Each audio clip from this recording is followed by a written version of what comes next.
কথা ভেবেছি। তোমার বোনটা কত জঘন্য একটা মানুষ, তুমি ওর জন্য কত কিছু করেছো, নিজের সর্বস্ব দিয়ে ওকে ছোটবেলা থেকে মানুষ করেছো, সব টাকা পয়সা দিয়ে ওর বিয়েতে সাহায্য করেছো।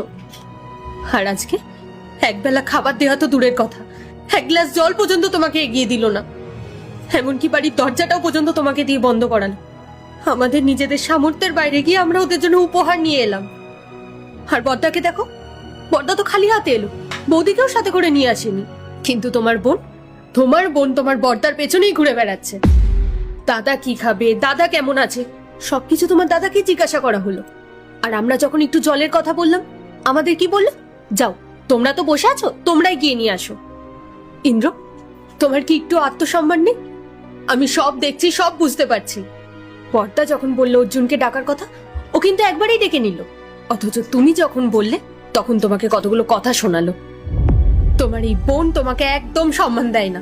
আমরা এখানে দাঁড়িয়ে আর এক মুহূর্তের জন্য অপমানিত হব না। চলো। এক মিনিট,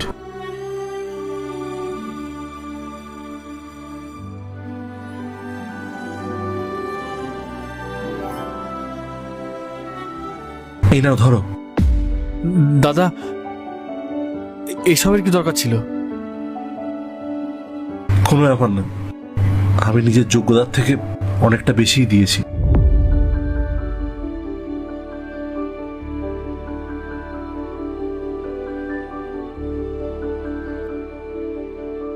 এই নে বোন, আমি ভেবেছিলাম তোর বৌদির হাত থেকে তোকে দেয়াবো।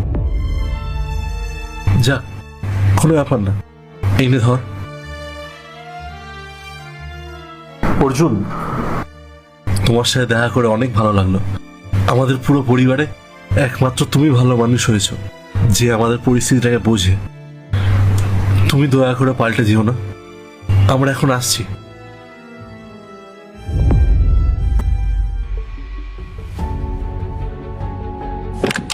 দাঁড়া ভাই, আমিও আসছি। দাদা, তুই কোথায় যাচ্ছিস? তুই তো 3 দিনের জন্য এখানে এসেছিলি। হ্যাঁ বোন, তুই ঠিকই বলেছিস, আমি 3 দিনের ছুটি নিয়েই এসেছিলাম। হোটেলে তো থাকবো না, ভেবেছিলাম নিজের বোনের বাড়িতে থাকবো নিজের মতো করে। কিন্তু তোকে দেখে না আমার আর এখানে এক মুহূর্ত থাকতে ইচ্ছে করছে না, বিশ্বাস কর। চল।